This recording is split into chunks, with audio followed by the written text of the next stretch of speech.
We know that feelings of guilt really weigh heavily on carers, and they try to be everything, all things to all people. They're unpaid, they're just looking after loved ones, they're, torn left, right and centre between so many different commitments, and their own health and well-being is put on the line as a result of that. So, for us, it's really important to talk about this openly, encourage and increase the amount of conversations that are going on about it, to shine a light on it so other people out there can come up with other solutions in order to contribute to what is going to be such a growing problem.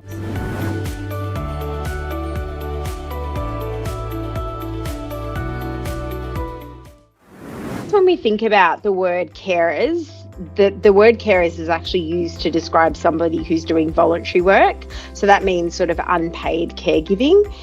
The term is usually provided to family or friends or people that are caring for somebody living with a disability or somebody that's aged. So many carers, unpaid carers, are part of the sandwich generation that you referred to. So basically, they're essentially sandwiched, meaning they're caught between their obligations to family and the needs of caring for the family members that require care, and also with aging parents. With our service, we meet so many parents who have aging children that have disability, that are needing to care for those people and care for their loved ones and their family members. And they're caught between their obligations of children that have disability and they're aging, the children are aging, and the parents also aging themselves. So we have parents that are, say, in their 70s and they've got children in their 40s who require care. So the parents are really stuck in the middle and referred to as the sandwich generation. So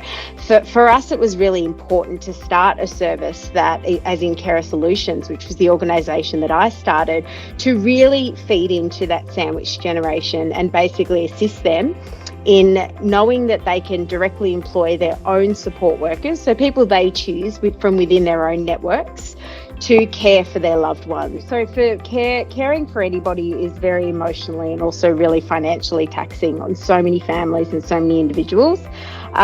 There's often very complex care needs that are involved with a person with disability, so it takes a lot to look after and understand what the needs are of that individual, and also just to navigate a framework like the NDIS and understand what's in their plan, how to use their plan. There's a whole education piece that families have to go through in order to just obtain the best possible care.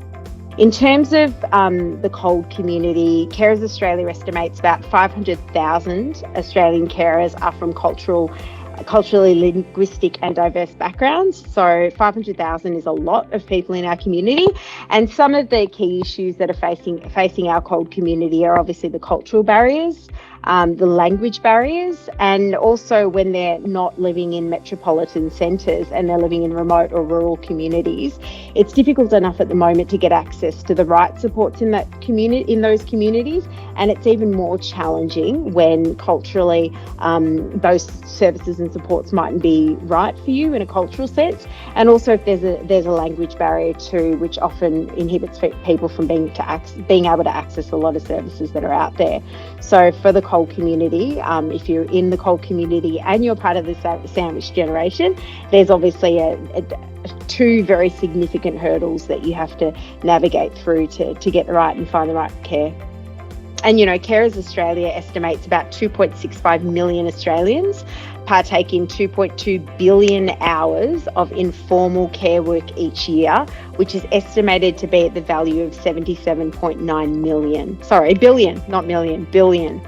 So we're talking some massive numbers there, which is, really important for our community to have an awareness of. If you're not working in the sector, people just tend to sort of, I don't know what that area is about, and they sort of turn a blind eye to it. But when you shine a light on it, you realise how many people within our community are actually affected, and also are going to be continually affected by this moving forward. It affects every single Australian, and every single Australian needs to know about it. So with a service like ours in Carer Solutions, the way in which we work is we enable people to directly employ their own support workers.